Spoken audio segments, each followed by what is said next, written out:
हमारी आज की कहानी है शादी या सपनों की बर्बादी। मेरी लिखी कहानियाँ रोज़ सुनने के लिए हमारे चैनल हिंदी कहानियाँ स्टोरीज़ को सब्सक्राइब ज़रूर करें। चलिए शुरू करते हैं।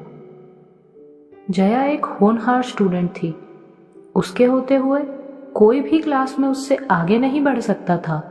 वो हमेशा क्लास में फर्स्ट रैंक पर आती थी। स्कूल में भी वो सबसे आगे रही और कॉलेज में भी टॉपर ही थी। उसे देखकर सबको यही लगता था कि ये लड़की बहुत आगे बढ़ेगी और जीवन में कुछ बहुत बड़ा करेगी।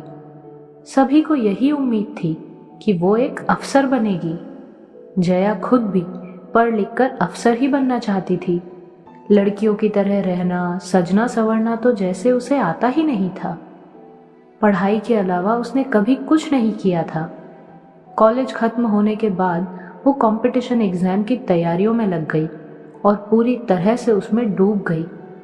कहीं आना जाना, दोस्तों से मिलना, घूमना फिरना, ये सब कुछ छोड़कर सिर्फ पढ़ाई में लीन रहने लगी थी।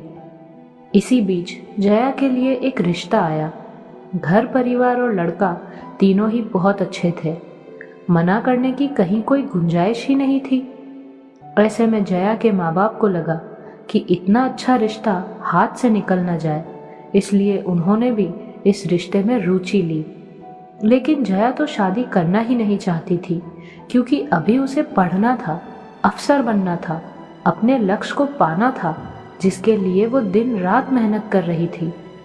जया ने शादी से साफ इनकार कर दिया, परंतु उसके माता पिता इस रिश्ते को हाथ से जाने नहीं देना चाहते थे, इसलिए उन्होंने जया की एक भी दलील नहीं सुनी। जया भी ज्यादा लड़ाई झगड़े नहीं कर पाती थी और जो उसके माँ बाप कहते वो चुपचाप मान लेती थी। इस बार भी वही हुआ। जया ने अपने माँ बाप के खातिर शादी के लिए हाँ कह दी, क्योंकि उसके माँ बाप और ससुराल वालों ने यही कहा था कि हम आपसे आपकी पढ़ाई नहीं छुड़वाएंगे, आपको जो करना है आप शादी के बाद कर सकती हैं। ऐसे में जया को भी लगा कि अगर ससुराल वाले इतना कह रहे हैं तो शायद सच ही होगा। लड़का भी उसे बात करने पर ठीक ही लगा, इसलिए वो मान गई। बहुत जल्द जया की शादी भी हो गई और वो अपने ससुराल चली गई।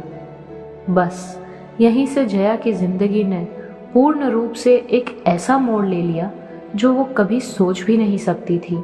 न जाने क्या क्या सपने देखे थे उसने खुद के लिए, पर शादी करने के बाद क्या होगा उसका वो अंदाजा भी नहीं लगा सकती थी।